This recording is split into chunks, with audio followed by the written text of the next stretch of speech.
Cousin চাচ্ছে কাজ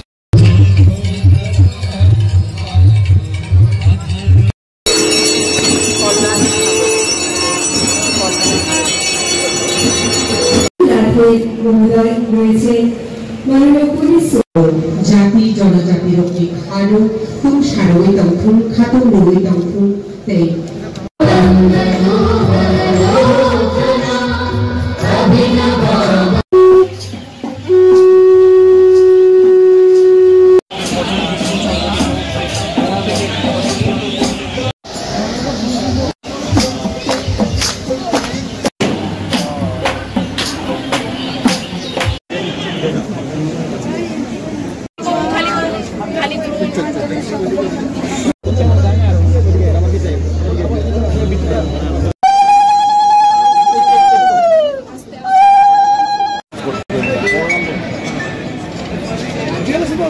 জন্য বসে থাকি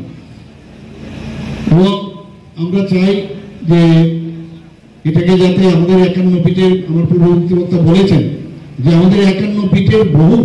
শক্তিপীঠ আছে যেগুলো বাংলাদেশ আছে, পাকিস্তানে আছে, আফগানিস্তানে আছে, আমার কাছে যা রিপোর্ট আছে, কিছু নেপালে আছে, শ্রীলঙ্কাতে আছে, তিব্বতে আছে। তো আমাদের জীবদ্দশায় আমরা এতগুলো এই সতীর যে বিভিন্ন অঙ্গ বা পীঠস্থান সেগুলো কিন্তু আমাদের পক্ষে সম্ভব না যাওয়া দেখা। তো সেই পীঠস্থানগুলোকে আমরা এখানে পর্যটন দপ্তরের তরফ থেকে মাননীয় মন্ত্রী এই বিষয়ে বলেছেন কিছু একটু আগে যে বনদুয়ারে আপনাদের এই ডিস্ট্রিক্টে মাননীয় প্রধানমন্ত্রীজিকে এই বিষয়টা আমি বলেছি যে 51 পিঠের রিপ্লিকা তৈরি করে আমরা বনদুয়ারে যখন তার সেখানে ভূমি পূজন আমরা শুরু করি সেখানে আমি বক্তব্য রাখতে গিয়ে এবং আমরা সবাই বলেছি এই বনদুয়ার স্বর্গদ্বার হতে চলছে আগামী দিন এবং সেখানে নটরাজের যে মূর্তি আমার কাছে যা খবর আছে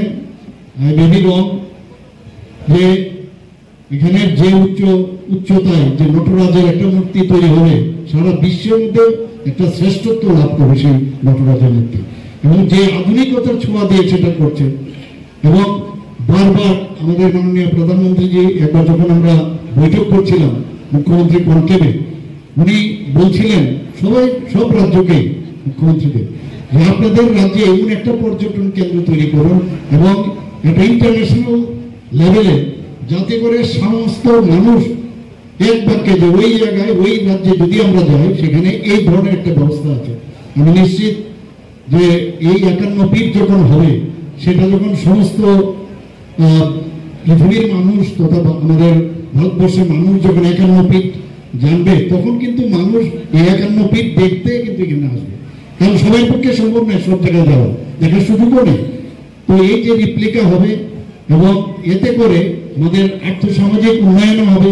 আমাদের যে এখানে একটু আগে আপনারা দেখলাম যে কালচারালি আমাদের যে এত রিচ আমাদের ত্রিপুরাতে, তো কালচারালও উন্নয়ন হবে, আমাদের যে ইতিহাস সেটাও মানুষ জানবে। এখানে বাইরের থেকে পর্যটকরা প্রচুর পরিমাণে আসবে এবং আজকে এই দীপাবলি উৎসব উপলক্ষে আপনারা এখানে সবাই এসেছেন। আমরা সবসময় ছোটবেলার থেকেও